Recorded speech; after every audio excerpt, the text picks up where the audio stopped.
ขอเฮียนท่านทองรุ่นศรีสุฤทธิ์เลขาธิการใหญ่คณะบริหารงานศูนย์กลางผักประชาชนประเทศลาวประธานประเทศที่เคารพนับถืออย่างสูงมาตรฐานกระนำขันสูงอดีตกระนำขันสูงของพรรคในรัฐที่นับถือท่านนายกรัฐมนตรีมาตรฐานสมาชิกรัฐบาลที่นับถือ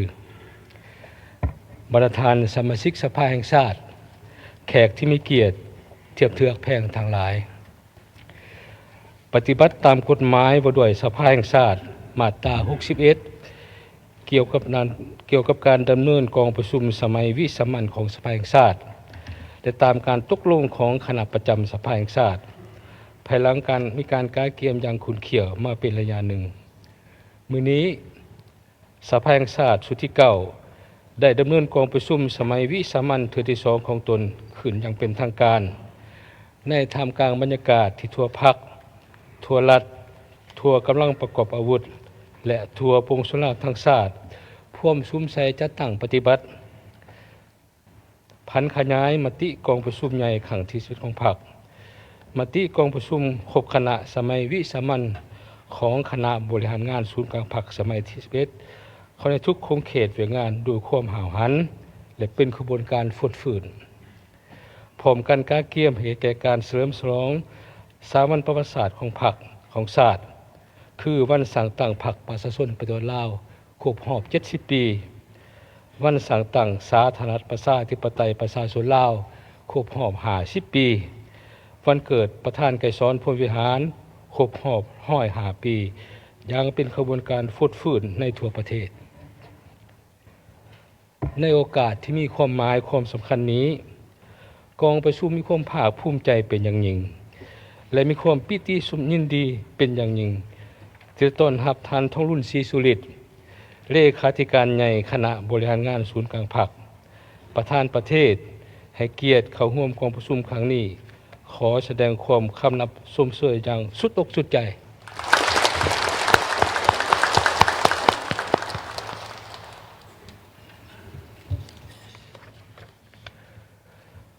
ขอแสดงความคำนับชมเชย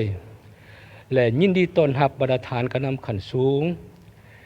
และอดีตกระนำขันสูงของพรรคในรัฐบรรดาฐานสมาชิกรัฐบาลผู้ตั้งหน้าองค์การจัดตั้งพรรครัฐศูนย์กลางในลาวสร้างชาติสหพันธ์เก่าแห่งชาติลาวองค์การจัดตั้งมาชนขันศูนย์กลางบรรดาผู้ทรงคุณวุฒิสถาบันการศึกษาหัวหน่วยธุรกิจที่ได้ให้เกียรติเข้าร่วมกองประชุมครั้งนี้อย่างสุดใจขอชมเชย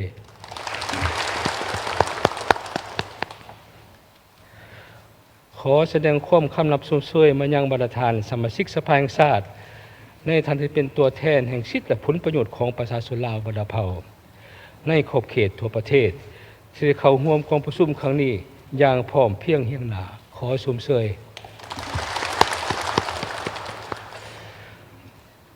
ชมเชยบรรดาฐานคณะกรรมการรับทราบปรับปรุงรัฐธรรมนูญบรรดาอนุกรรมการและกองเลขาคณะกรรมการรับทราบปรับปรุงรัฐธรรมนูญและบรรดาคณะรับผิดชอบปรับปรุงกฎหมายขอชมเชยหลายๆบรรดาฐานเทียบเทือหลักแพงทางหลายปี2025เป็นปีมวลท้ายของสภาแห่งชาติชุดที่9ซึ่งสภาแห่งชาติจะได้เอาใจใส่เพิ่มทวีการจัดตั้งปฏิวัติพลาบุตรบาท10นาทีที่ได้กำหนดไว้ในรัฐธรรมนูญกฎหมายด้วยความรับผิดชอบสูงและให้ปรากฏผลเป็นจริงและพบเป็นจริงถึงว่าในท่ามกลางบรรยากาศภายล้อมของภาคพื้นสากลพวกมีการพันแปรอย่างซับซ้อนว่องไวสลับซับซ้อนขาดคะเนได้ยากซึ่งส่งผลกระทบโดยตรงต่อบรรดาประเทศในโลกรวมทั้งสาธารณรัฐประชาธิปไตยประชาชนลาวของพวกเราบวกกับความยุ่งยากทางด้านเศรษฐกิจการเงินที่แก่ยาวมาหลายปีซึ่งได้ส่งผลกระทบโดยตรงต่อการพัฒนาเศรษฐกิจสังคมการดำรงชีวิตของพนักงานรัฐกรทหารตำรวจและประชาชนบรรดาเผ่าในขอบเขตตัวประเทศแต่ในเงื่อนไขดังกล่าวนั้นด้วยความพยายามเอาใส่น้ำผ้าสีน้ำของคณะบริหารงานศูนย์กลางพรรค การที่เวียกร่วมกันอย่างใกล้ชิดในการแก้ไขปัญหาที่เข่งหอนต่างๆระหว่างสภาแห่งชาติรัฐบาลและทุกความบุกบืนสู่ส่วนของทั่วระบบการเมืองโดยเฉพาะแม่นสภาประชาชนขันแขวงองค์การปกครองขันทุกขันบวกใส่ความสามัคคีเป็นจิตหนึ่งใจเดียวของประชาชนบรรดาเผ่าและการสู่ส่วนทุกภาคส่วนธุรกิจและเฮ็ดให้บรรดามาตรการแก้ไขความยุ่งยากเท่านั้นเศรษฐกิจการเงินกับการจัดตั้งปฏิบัติอย่างจริงจังกว่าเก่าซึ่งทำผลสำเร็จในหลายด้านเฮ็ดให้เศรษฐกิจประเทศเฮาสืบต่อขยายตัวในทางบวกบรรดาขาดไม้ทางด้านเศรษฐกิจการสังคมสามารถบรรลุตามแผนการเป็นส่วนใหญ่และขาดไม้จำนวนหนึ่งสามารถปฏิบัติและลื่นแผนซึ่งเป็นการประกอบส่วนอันสำคัญ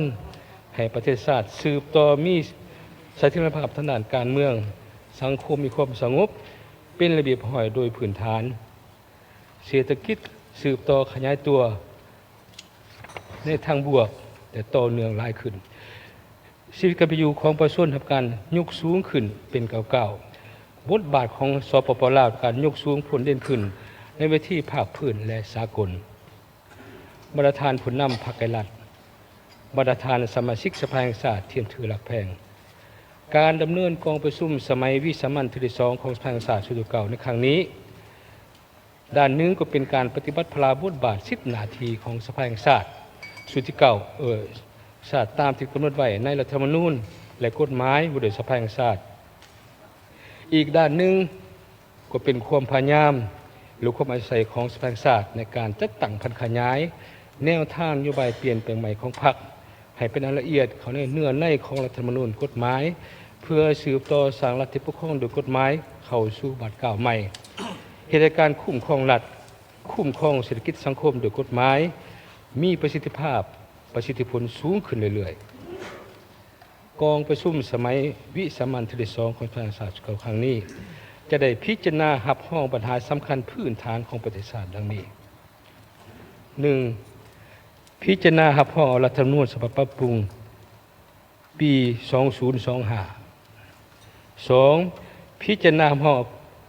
การปรับปรุงกฎหมายจำนวน2 ฉบับคือกฎหมายว่าด้วยการปกครองท้องถิ่นกฎหมายว่าด้วยพนักงานรัฐกร 3. ค้นคว้านโยบายให้แก่ผู้ลงทุนในนิคมอุตสาหกรรมจำนวนหนึ่ง 4. พิจารณาคำเสนอของท่านนายกรัฐมนตรีเกี่ยวกับการปรับปรุงกงจักรของรัฐบาลประธานที่นับถือหลักแพงทั้งหลายเวลาของกองประชุมสมัยวิสามัญที่2ของสภาแห่งชาติชุดเก่าในครั้งนี้จะได้พิจารณาห้องหลายปัญหาสำคัญและจำเป็น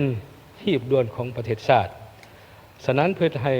การพิจารณาห้องเอาปัญหาส่วนพื้นฐานของชาตินั้นมีความหมายส่วนคือดังกล่าวนั้นให้มีคุณภาพมีประสิทธิผลและบรรลุผลตามแผนการที่วางไว้ในนามประธานกองประชุมข้าพเจ้าขอเรียกร้องมายังทุกภาคส่วนเกี่ยวข้องจงมีความสามัคคีเป็นปึกแผ่นประสานสมทบให้การร่วมมือนุนและสนองข้อมูลของต่อบรรดาเนื้อในที่นำเขาพิจารณาและหับห้องในกองประชุมครั้งนี้ขอเรียกร้องมายังประธานสมาชิกสภาแห่งชาติจงได้นำใส่สิทธิประชาธิปไตยเสริมขยายหัวคิดประดิษฐ์สร้างเสริมสู้ความสอดทางด้านการเมืองของตนสุมสติปัญญาเขาในการค้นคว้าเนื้อในอย่างลึกซึ้งประกอบความเห็นต่อทุกปัญหาต่างๆอย่างถี่ถ้วนสร้างสรรค์หัดกลุ่มภาวะวิสัยมีเหตุมีผลแท้ตัวจริงบนพื้นฐานแนวทางเปลี่ยนแปลงใหม่หอบด่านยังมีหลักการของพรรคตามรัฐธรรมนูญกฎหมายของรัฐและสภาพความเป็นจริงทางด้านเศรษฐกิจสังคมของประเทศไทยในปัจจุบันพร้อมทั้งสอบหาวิธีการมาตรการที่จะครองเพื่อแก้ไขปัญหาหีบด่วนเข่งห้อนของพวกเราในปัจจุบันนี้พร้อมกันนั้นก็สร้างความเป็นเอกภาพสูงต่อบรรดาเนื้อในที่นำเขามาพิจารณาในกองประชุมครั้งนี้เพื่อสามารถทับห้องและนำไปจัดตั้งปฏิบัติอย่างมีมากมีผลสูงขึ้นณโอกาสนี้ในนามประธานกองประชุมข้าพเจ้าขอประกาศเปิดกองประชุมสมัยวิสามัญที่2ของสภาแห่งชาติชุดเก่าอย่างเป็นทางการนับแต่นี้เป็นต้นไปขอขอบใจ